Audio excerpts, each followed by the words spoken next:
When we first started, the company was on the other side of town. I was driving the truck and I got out here and I didn't have any gas money to get home. You talk about like, hey, when did you know you first made it, or getting excited that you've kind of broken through? This was the other end of that. This was the, oh my gosh, is it gonna work? Like, what are we doing?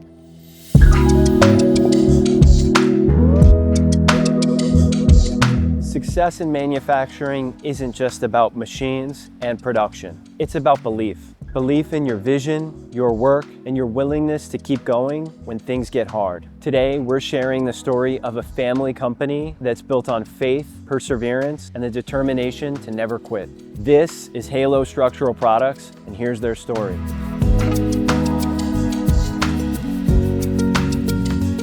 I was the third generation in a family business that did this before, and this is really the only thing I've ever known. So we manufacture all thread rod and anchor bolts for foundations. These are bolts that would be used to anchor down a steel structure to a foundation in the construction industry. At what point did you realize you needed to branch out and start your own business? Obviously grew up in the business, and it was sort of told to me or instilled into me from a very young age that I was going to be the guy at some point. And after I got married and had kids, started raising a family, I wanted to have conversations with my dad about what his plan was and how long he might want to be involved, remain involved, and whatnot. And after a few years of not really getting any kind of answer, it became evident at some point that he was just going to be in it. He didn't have any plan to ever get out of it. And so I made plans and did it. And then what was it like in the early days starting out? Oh man, it was tough. Yeah. It was very rewarding, very fulfilling, but it was a huge sacrifice. There wasn't a moment where it didn't feel like a major sacrifice or a major investment of my time. I was answering the phone and making outbound phone calls and responding to emails and everything I could do to connect with people all day. And then when that sort of dried up, 4 or 5 o'clock in the afternoon, I'd go home and spend some time with my wife and my kids and have dinner and put the kids down. And then I'd drive back out to the shop as the only employee, turn the machines on, and I'd run the machines to fill the orders that we had that had come in that day or the day before, and it was 7 days a week, so it was very tough. So I'm here with Chelsea Markins, co-founder of Halo Structural Products. So tell me a little bit about your perspective of when the business was starting out. What was that like? Exhausting, exciting, a little bit scary, but I think we were just mostly excited. We felt like a lot of doors had closed where we were and opened, and so it was like this adventure that we were taking on together. And we got married very young, and so I kind of watched him grow up in the industry. I've watched his skills developed, and we felt good about it together, and we were a little bit younger then, so why not? So in the early days, what were one of the biggest challenges? I don't know if I knew what those challenges were then until being able to look back now. But I remember pallets were really expensive in the beginning, and trying to cut pennies and like save a dime where we could, people knew that we were looking for pallets. So we'd go out with our kids and we'd be like, oh, there's pallets over there. And so our kids were always really excited when we saw pallets anywhere. And I became like known with friends where they'd text me and be like, hey, I saw a stack of 4 pallets in the alley this way. And I'm like, drive the truck home today, we got some pallets. And then a couple of years ago, somebody said something, hey, I saw some pallets. And I was like, oh, we're so past that. Obviously, manufacturing steel structural business, very capital intensive. Mm-hmm. How did you get that going financially? Man, so we didn't have any money. I kind of came out of a season working for my family's business where we were kind of left with very little. What we did have was we had an investment property, and we had a little bit of equity in it at that time. So we were able to liquidate that, and that turned, what we were able to walk away with from that property was almost dollar for dollar what the bank required from us as our part of the injection to get the SBA loan. So okay. It's almost like divine providence that you sold the property and it was exactly how much funds you needed for the SBA. There's so many of those things that have happened along the way that are just completely, you can't explain them. God's given me the ability to be peaceful and hopeful and optimistic. And I think God follows me around. That's sort of the way I envision it, with this little halo of sunshine. Yeah. I know that sounds kind of weird, but that's really how I feel. So we named the company Halo Structural Products. That's awesome. Yeah. How has faith impacted your entrepreneurial journey? Everybody needs something from you as the boss. They need encouragement, they need a paycheck, they need direction on what they're doing. And when times has gotten me down, I feel like it's God that's kept me full enough to be pouring out into the other people around me.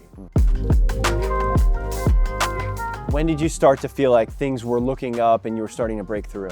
Moving into this facility was a major milestone, I think, just in terms of giving us the confidence that we were on the right track, that we were where we needed to be, and seeing what it looked like when we got here with the machines put in. Another one was, really, we can tie so much of those milestones to working with you guys, because every time we've grown, it's involved new equipment and using you guys for that. Adding these bar feeders, these automated pieces of equipment behind you here, that was huge. That really felt like, wow, we're not just a couple of guys bumping our heads into the wall here as we move through this. We've actually got automated equipment running these machines. That was a big moment. This is the Matcha-Tech, so this is the plasma table. This is the first machine that we worked on. This is how we met. Yep. So this is 2022, right? Yep, and it's been great for us because most anchor bolt companies in our space need to subcontract this type of work out. It just gives us an extreme edge in terms of controlling our lead times better and controlling quality in a way that our competitors can't if they have to buy these from a third party. So it gives us a huge edge. Nice. So that must have been a big step as well in purchasing that machine. It was. I mean, it was the first time we'd financed any major piece of equipment. It felt like a little bit of a gamble at the time, but we were optimistic that we were headed in the right direction with that, and it's really paid off. So that was a good move. So that was 2022, and then since you've purchased a lot of equipment, so yeah. You've grown. How has that partnership helped in working with Contend, in helping your journey? The best part about working with you guys is how easy you made it feel. I was a little apprehensive to do it at the beginning because it's like, okay, this seems too good to be true. As an entrepreneur, as a small business, as somebody who's growing in business, everything's a headache. But your whole deal with like, oh, it's just a simple one-page form, it's super easy to do. That really proved to be the truth. It was great, man. You guys are great to work with. I appreciate that. Yeah, and likewise.